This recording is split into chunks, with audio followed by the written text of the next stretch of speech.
All right, this is a hot take on the CT Icebox intake for Civics and Integras. That's DC2s, EGs, and EM1/EK chassis.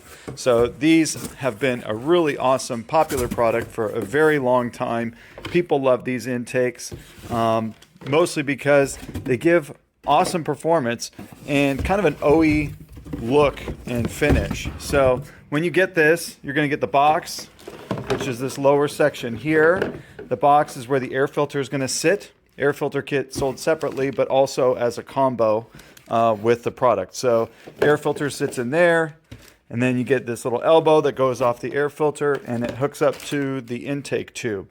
You get the box that clips on, it holds it all together. What you end up with is a really clean, OE sort of looking intake. And then this snorkel goes on the bottom to draw in cold air from one of the bumper vents, most likely is what you're going to end up doing.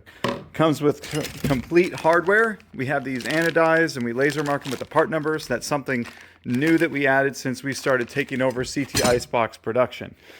So yeah, these intake systems look great. They fit awesome. It's like an OE performance part. If you're going for OEM Plus on your EM1 or DC2 chassis or EG chassis, then the CT intake is a highly coveted, well-respected option.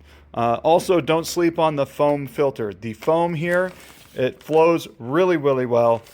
Even if it gets clogged up with dirt, it still flows amazing. That's a great property of foam over cotton filters, is that they don't get clogged.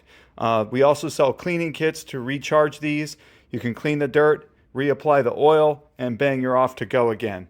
So yeah, here's the complete setup. If you have any questions about it, leave them below. We're going to be releasing production runs of these over the next few probably weeks or so. They've been out of production for most of 2025, but they're back.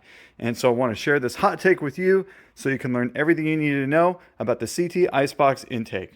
Heeltoe's in your corner. Thank you very much for watching.